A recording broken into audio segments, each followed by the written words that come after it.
When my daughter-in-law Sophia told me to leave, I stood there smiling, a hollow gesture against the whirlwind of emotions swirling within me. Perhaps it was pride that held back my tears, or maybe disbelief, as if I were caught in a dream I couldn't wake from. Or, perhaps, after shedding so many tears over the years, my eyes had finally run dry. I was in the living room of my son's house, a house I had once helped him buy, where the very walls echoed with memories. Sophia's voice, soft yet firm, reverberated through me like slow thunder, palpable and unyielding.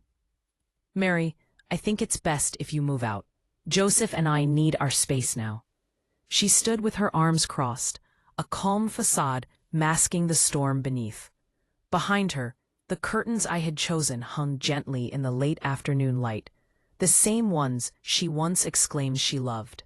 There, on the shelf, stood the vase I had gifted her last Christmas, brimming with fresh lilies, their fragrance a stark reminder of the warmth that once filled this home.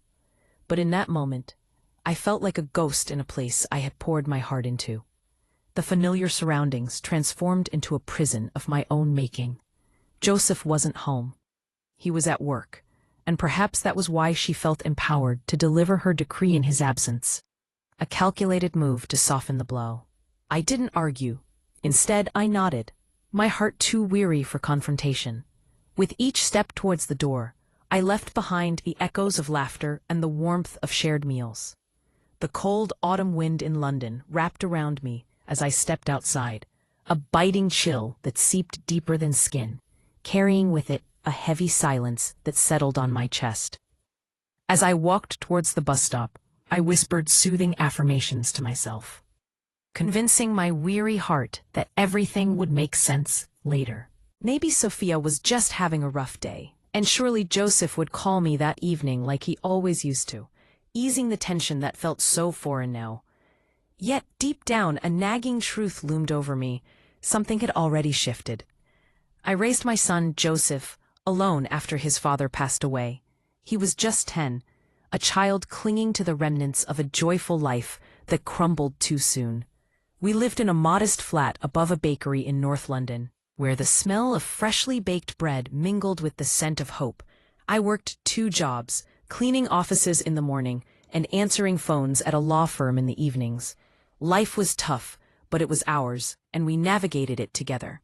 Every morning, Joseph would walk me to the bus stop, his small hand enveloping mine as he promised, "One day, Mum, I'll buy you a house so you'll never have to work again." I would chuckle and reply, "Just buy me a cup of tea sometimes. That'll be enough." Those were simpler days, filled with warmth and optimism, even when the bank account was bare. We had little, but we had each other, and that was more than enough. I vividly recall his teenage years, how he would burn the midnight oil, determined to carve out a future for himself. My heart swelled with pride, a steady crescendo of emotions that peaked when he landed his first job at a law firm. I cried tears of joy as he bought his first car, snapping pictures like a tourist capturing the beauty of a new world. And then he met Sophia. I thought it was the happiest day of my life, watching him blossom alongside someone he adored. Yet now, standing in the remnants of that joy, I grappled with the bitter taste of loss and the hollow ache of rejection.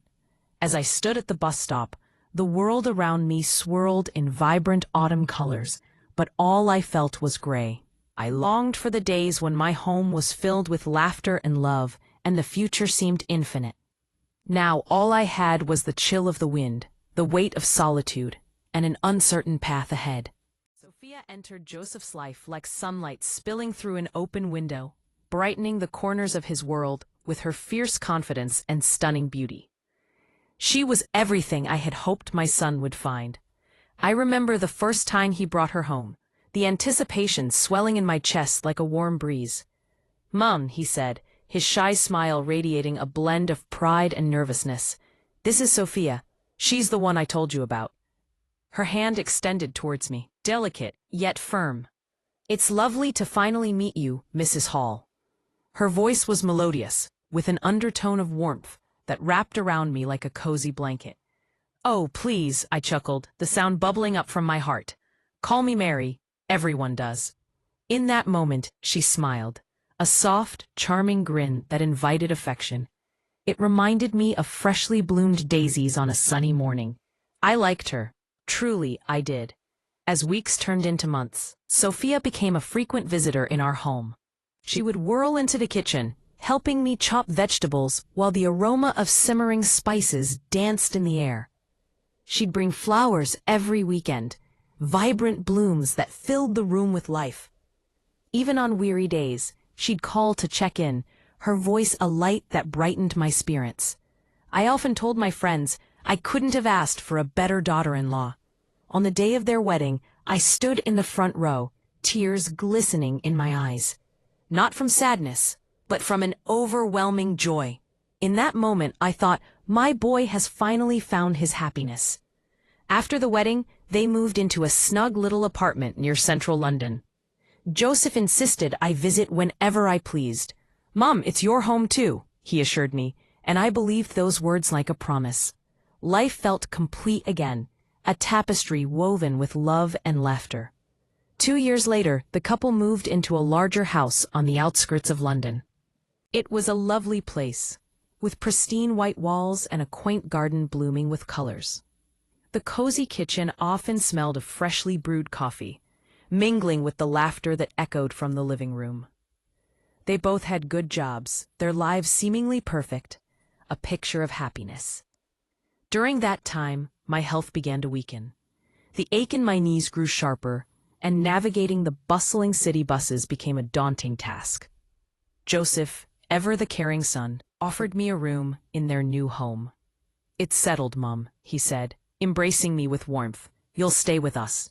You shouldn't be alone anymore." Sophia's smile sparkled with sincerity as she added, "Of course, Mary, we'd love to have you here." Those words enveloped me in a sense of belonging, and I felt blessed, first as a mother and again as a mother-in-law. When I moved in, I tried to tread lightly, careful not to intrude on their lives. I organized my room with care, prepared small meals, and made sure to give them space. At first, Sophia seemed to welcome my presence. We'd exchange cheerful banter and share family recipes, and I even babysat her niece occasionally. But as time wore on, subtle shifts began to creep into our interactions. It started with the little things, the sigh Sophie would emit when I offered to assist her in the kitchen. A sound that felt like ice against my heart. Then there were the family plans that I would find out about only by chance, often hearing the front door close as they left for dinner with friends. I reassured myself it was nothing personal, perhaps just spontaneous outings that didn't include me. But the pattern persisted, woven into the fabric of our days. I'd sometimes overhear whispers behind closed doors, Joseph's voice soft and soothing, while Sophia's words sliced through the air with sharpness. "She needs to understand boundaries," I heard her say one night, and my breath caught in my throat. The teacup I held trembled dangerously in my grip. Boundaries. Such a simple word, yet it pierced deeper than I had anticipated, echoing in my heart like a haunting melody. As the days unfolded, I found myself grappling with feelings of isolation amidst their home, once a sanctuary, that now felt like a shadowed corner. I wished to reclaim the warmth I had once felt, but feared that the light was dimming, leaving me to wonder if I was still a cherished part of their lives or merely a faded echo of the love we once shared. In the soft, glowing light of the afternoon sun, Mary sat by her window, the delicate scent of jasmine wafting in from the garden below. It was a fragrant reminder of the life she once shared with her son, Joseph.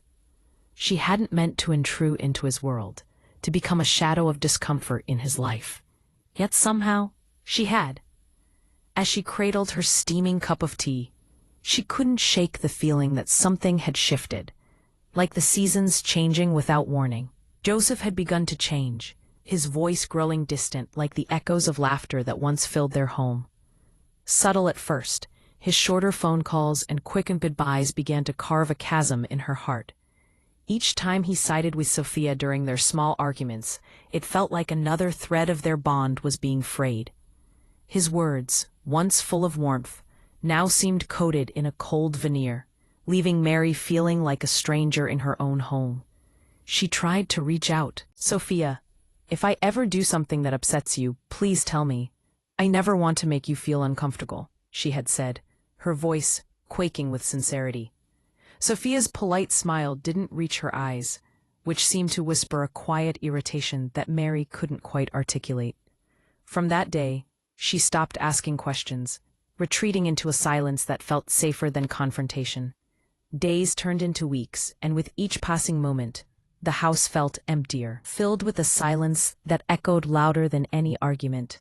Mary watched from her window as Joseph and Sophia shared laughter, their joy spilling into the air like confetti. "He looks happy. That's all that matters," she whispered to herself. But each night, when the darkness settled like a heavy blanket, her heart ached with longing. The loneliness crept into her bones, and she would often pray in whispers, searching for answers that didn't come. "Mothers don't lose their sons without reason," she pondered, yet the reasons eluded her like wisps of smoke. Then came the night when Sophia calmly suggested, "Mary, I think it's best if you move out." Those words wrapped around Mary's heart, squeezing tightly, until all she could do was accept the quiet surrender of her circumstances. Love sometimes meant stepping back, even when it felt as if it was tearing her apart. As she drifted into an uneasy sleep, the thought lingered. Perhaps a mother's story always ends not with anger, but with grief that transforms into acceptance. In the days that followed, the house continued to buzz with life, yet Mary felt like a ghost haunting its halls. The air was thick with an unspoken distance that transformed familiar spaces into foreign territories. She woke each morning, made her tea, and tended to the plants, hoping for a moment of connection that never came. A laughter from below felt like a distant melody, beautiful yet painfully out of reach. Weeks passed, and Joseph mentioned redecorating the living room upon Sophia's insistence. Mary smiled, forcing warmth into her voice, though a shiver of apprehension coursed through her. That weekend, she heard the sounds of hammering and the shuffling of boxes. When she ventured downstairs, a chill ran through her. Her cherished decorations were gone, pieces of her life fading away like old photographs left in the sun. She opened cupboards and searched for the remnants of her memories, but they had vanished without a trace. Moments of silence felt safer than confronting the void, and so she returned to her room, a storm of emotions swirling within her. It was their home, she reminded herself, yet it felt like she was slowly being erased. Not through malice, but through an indifferent shift that she could neither fight nor understand. In that stillness, she realized that love could exist even when space was shared no more. It had simply transformed, flowing elsewhere, like water finding its way around an obstacle. And in that moment of painful clarity, Mary understood that although her heart ached with loss, she had to let go, not just of her son, but of the life they once had together. Winter arrived early that year, enveloping London in a thick gray blanket that seeped into your bones like a cold whisper. The city, with its damp streets and overcast skies, felt more like a memory than a place, one that I had once loved to explore. I remember sitting by the radiator, the warm hum of the heating wrapping around me like a comforting shawl, as the distant sound of rain pitter-pattered against the window, drowning any lingering thoughts of joy. I used to love the rain. It had been a source of magic, especially on those quiet nights when Joseph was small. We would sit together by the window, his small hands pressed against the glass, our breath fogging up the surface as we watched droplets chase each other down the pane.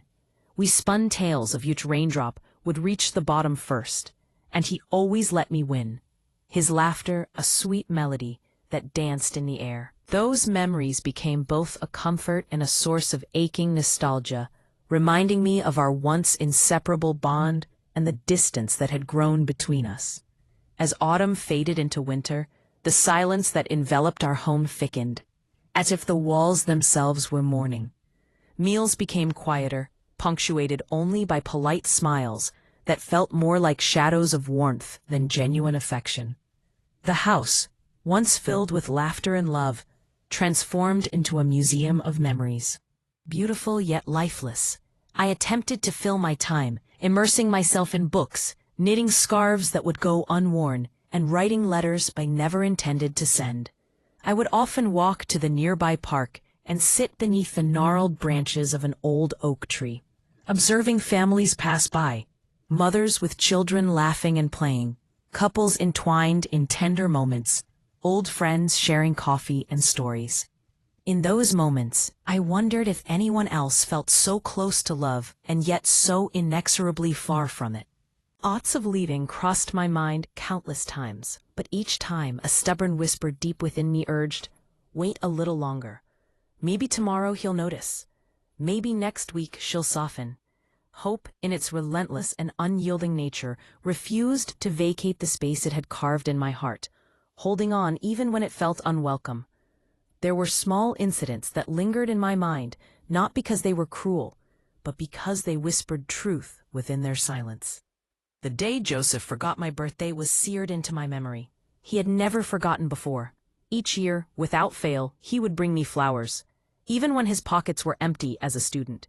That morning I waited quietly, excitement bubbling within me, only to realize by evening that I had been forgotten. Sophia had posted pictures online. A dinner, a smile, a celebration that seemed to eclipse my special day entirely. I felt no anger, just a quiet ache, as if another small chapter of my life had ended without my consent. Then there was the day I overheard them discussing buying a new house, somewhere with more privacy. I stood behind the half-closed door, the words slithering into my ears like a serpent, entwining around my heart. It wasn't the words themselves that hurt, but the realization that I had become an afterthought, a detail in the picture they were painting together, a canvas where I no longer belonged. I reminded myself that life changes, that children grow and build their own homes, but no one prepares you for the moment you realize you've been quietly replaced, not by another person, but by new priorities that overshadowed your existence. Evenings would often find Joseph coming upstairs to check on me. He still cared. That much was evident. Asking if I needed anything, if I was comfortable, if I had eaten. Yet his visits felt like duties rather than conversations, and the way he looked at me was reminiscent of how one gazes at a treasured photograph, fond but distant. I sensed Sophia's discomfort even in her absence. Her footsteps would pause outside my door, and laughter would dim when I entered the room, as if I were a shadow darkening their light. I began to spend more time in my room, telling myself it was easier for everyone this way. But deep down, I knew I was retreating, slowly vanishing from a life I had once helped to create. Sometimes I caught myself remembering Joseph as a little boy, running through puddles, bringing me wildflowers, hugging me with arms muddy from play. He used to call me his safe place, and now I felt like a guest in his world. I didn't want to blame Sophia. She was young and perhaps overwhelmed. Maybe she wanted her home to feel like hers, but a part of me longed for her to understand that I wasn't her enemy, just a mother trying to stay close to her child. There exists a loneliness that doesn't stem from being alone, but from being unseen. And that was the kind of loneliness that wrapped around me like a heavy cloak, invisible and suffocating. One night, while the house lay asleep, I wandered through the dimly lit rooms, the air still and heavy with unspoken words. The living room sparkled with new furniture. The walls donned a fresh coat of paint, everything perfectly arranged. Yet my heart sank as I noticed the empty space on the shelf where my photo once stood. It felt like a mirror reflecting my own heart, still shaped for love but holding nothing in its embrace. I considered placing a small frame or a flower vase there, but something held me back, whispering that forcing myself into their life would only lead to more heartache. So I returned to my room, sitting by the window until the first light of morning spilled into the city. The world outside began to stir. People rushing to work, buses humming along the roads, pigeons cooing by the windowsill. Life moved on as if nothing had changed, but for me, everything had. Days turned into weeks, and then I caught a cold. Nothing severe, but enough to keep me tucked away in bed, wrapped in a blanket. I didn't want to trouble then, so I remained silent, brewing tea and nursing myself back to health. For 3 days, no one ventured upstairs. The sounds of their life continued below. Laughter, television, the bustle of their everyday existence. It was strange how easily one could disappear when no one was looking. On the 4th day, Joseph finally ascended the stairs, surprise etched across his face as he saw me pale and frail. He asked why I hadn't told him I was unwell, and I shrugged it off, insisting it was just a small cold. He offered to bring me medicine, but I declined, feeling the weight of his concern become yet another reminder of my diminishing role in his life. When the door clicked shut behind him, I realized that motherhood doesn't end when your child no longer needs you. It ends when you cease to be part of their concern. As the icy grasp of winter relinquished its hold, the world outside began to awaken, but within the walls of my heart, not a single flower bloomed. The air felt charged with an unspoken tension, one that grew heavier with each passing day. My daughter, Sophia, began to rearrange our home, fewer traces of me scattered among the familiar rooms. Each chair moved closer together. Every framed photograph lingering in the dust felt like a whisper of her intent, a subtle signal that something was irrevocably changing. Sophia's silence was a language of its own, speaking volumes without uttering a word. I noticed how the echoes of laughter faded into the background, replaced by a suffocating quiet that settled over our shared moments like a thick fog. I knew I was preparing for a departure that loomed just beyond the horizon, a moment I could feel in my bones even before it was voiced. Every evening, I would sit on the edge of my bed in my small room, a space that once felt like a sanctuary, but had slowly transformed into a waiting room for an inevitable goodbye. It was strange how time could stretch, and in the spaces between heartbeats, I braced myself for the words that I felt creeping closer, words I already knew would come crashing down like a tidal wave. That waiting became my life. Every creak of the floorboards, every knock at the door reverberated through my chest like an alarm bell, signaling the end of my chapter. And then, one crisp afternoon, my worst fears materialized in the form of Sophia's voice, soft but firm, as she finally uttered the words I had dreaded. "Mary, I think it's best if you move out." I had rehearsed a response countless times in my mind. So when the moment arrived, I simply smiled. Not because I agreed with her choice or because I was devoid of pain, but because I wanted to leave with some semblance of dignity intact. I didn't want Joseph, my son, to see me crumble or for Sophia to believe she had triumphed over me. I wanted them to remember me as calm and composed, even as my heart unraveled beneath the surface. That smile was the last thread of my perseverance, a fragile facade over a growing storm. I left Joseph's house with little more than a small suitcase, a weathered wool coat, and the teacup I cherished, my final connection to a life I once knew. I found refuge in Eleanor's flat, a dear friend from my nursing days, where the air was infused with lavender and lemon polish. She welcomed me with open arms, providing sanctuary without questions, simply whispering, "You're safe here." For the initial days, I drifted like a ghost, ensnared in a fog of silence.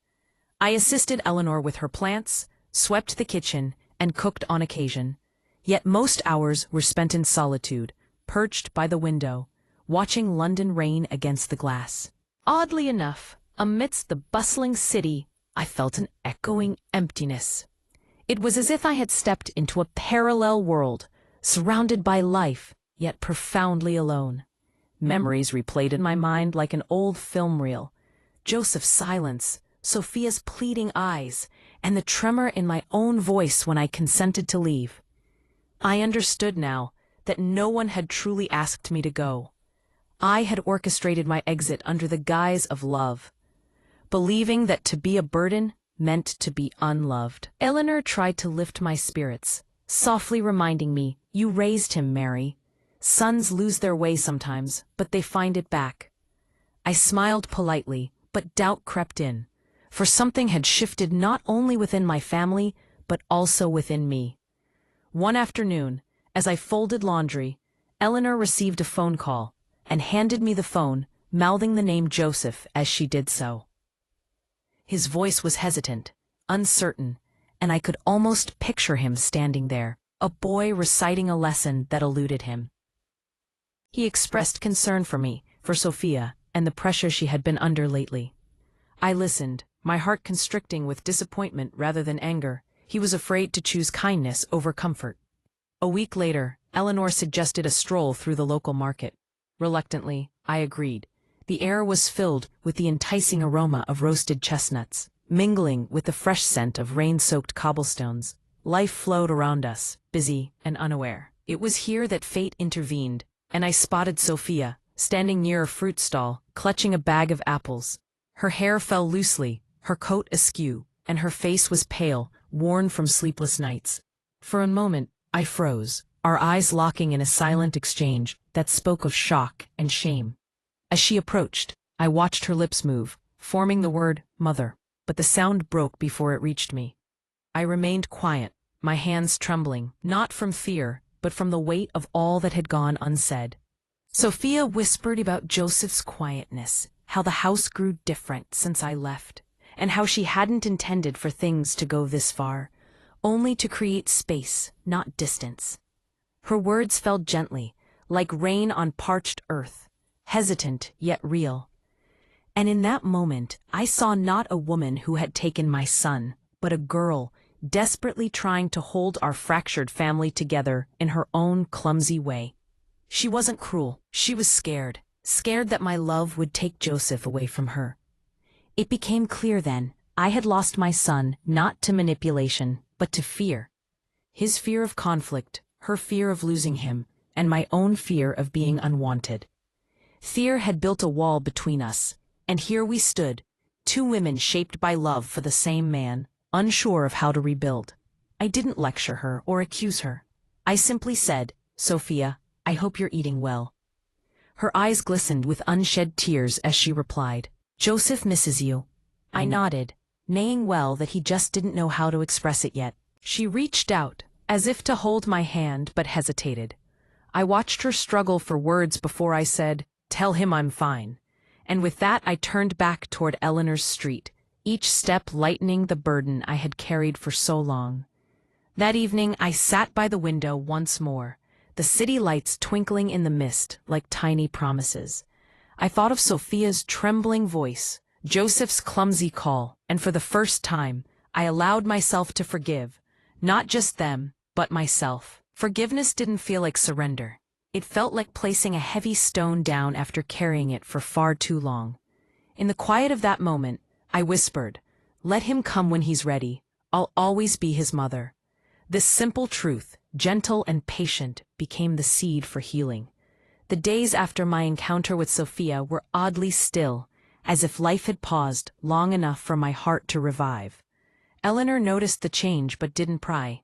She simply smiled knowingly. Watching the light return to my eyes, I began to sleep peacefully, the ache in my chest softened by acceptance. I hadn't expected Joseph to reach out again, yet a week later he did. His voice was gentler this time, filled with uncertainty but also with honesty. He informed me of the cold weather, of Sophia's light flu, and lingered over banal details as though afraid of silence. I allowed his words to wash over me, and in a moment of clarity I said, Joseph, we don't have to talk about the past. Just tell me about today.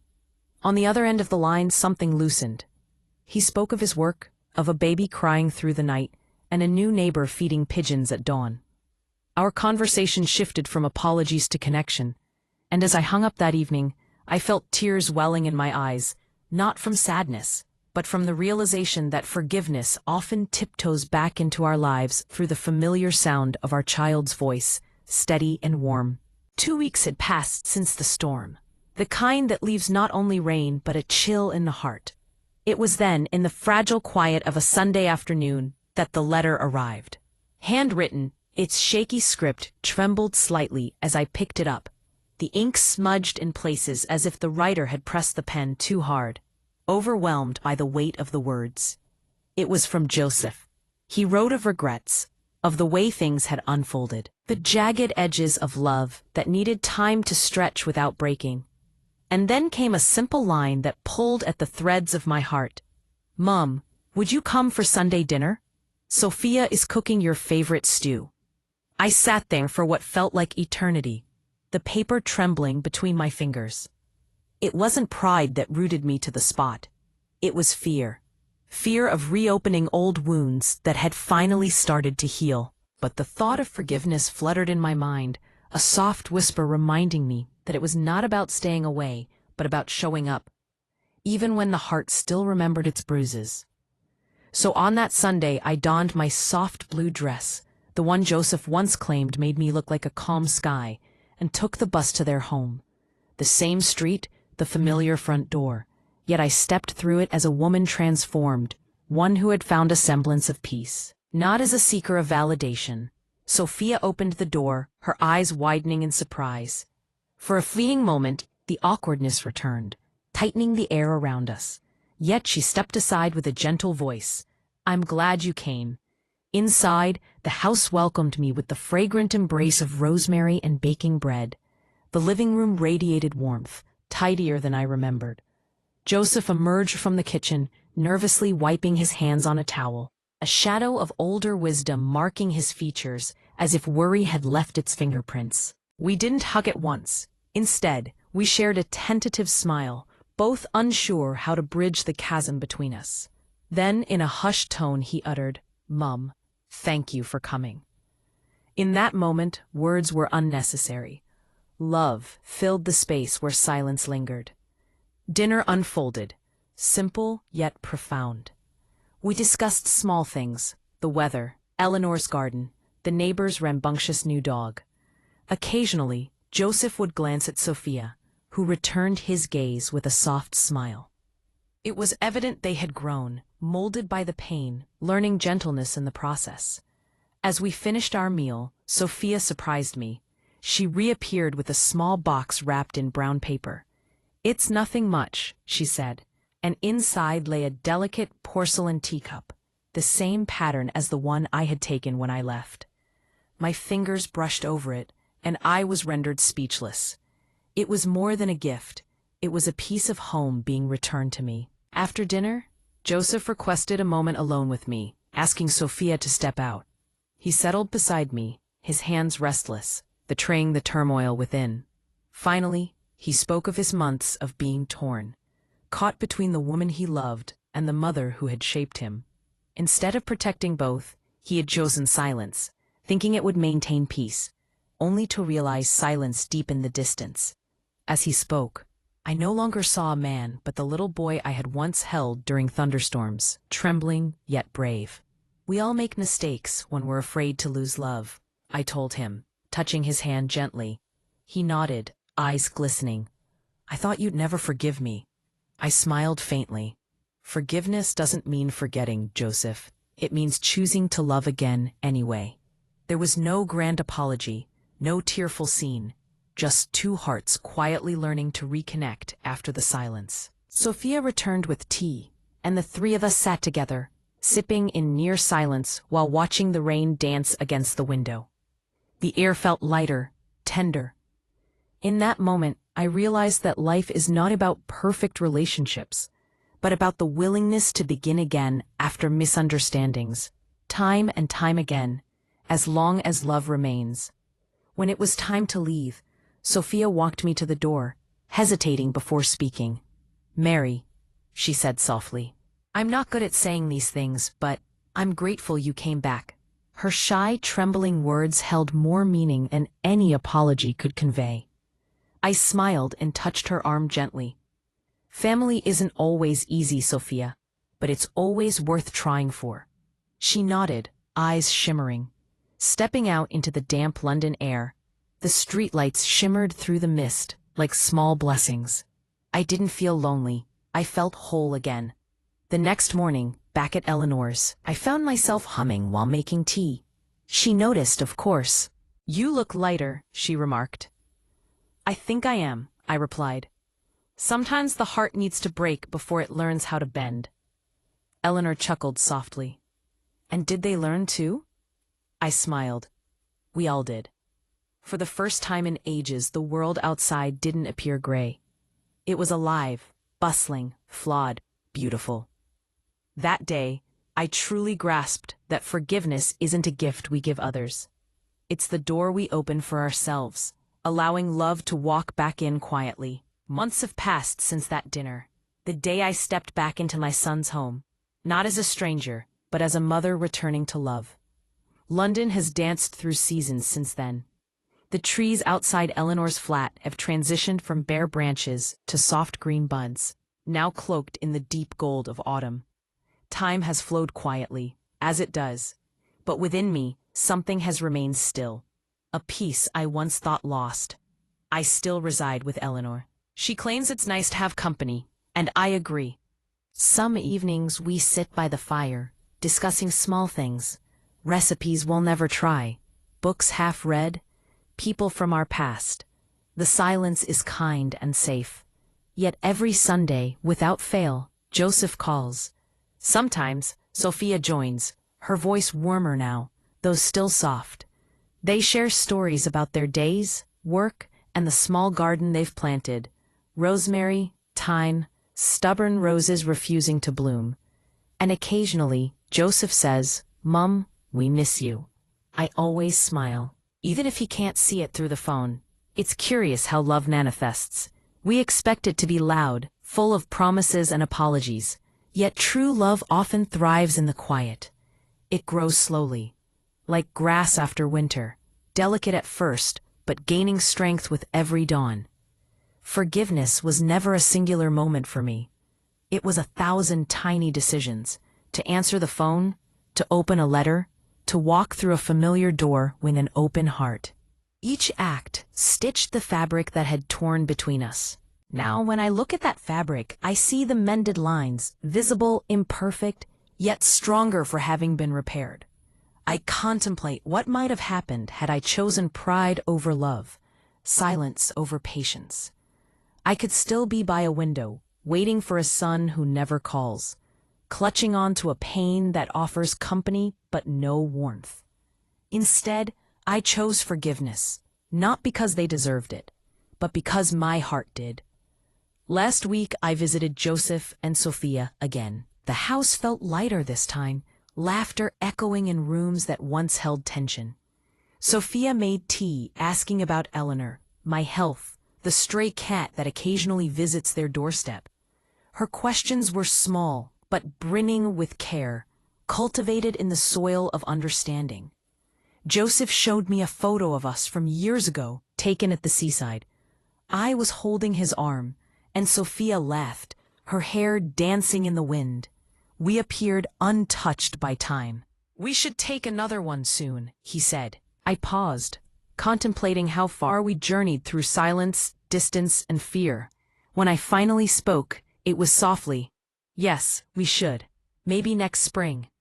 He smiled that gentle, boyish smile I remembered, and in that moment, I knew love had not been lost, only misplaced for a time. If I could speak to every mother feeling forgotten, I would share this. Love doesn't vanish when unreturned. It waits, quietly, faithfully, until hearts are ready to receive it again. And to every son, I would say, your mother's heart isn't stone. It's made of stories, sacrifices, and a kind of forgiveness that doesn't require asking to be given. Family isn't about perfection, it's about learning to return to the same table, the same faces, each time with a softer heart. As I write these thoughts tonight, rain taps gently against the window. London feels peaceful, the city lights glowing like a string of quiet confessions. I sip my tea from the porcelain cup Sophia gifted me, a matching half to the one I once took. Two halves of a set, broken and mended, much like us. In the soft reflection of the glass, I see my face, older, lined, yet serene. The kind of peace that only follows forgiveness of others and oneself. I whisper into the stillness. Thank you, Joseph. Thank you, Sophia.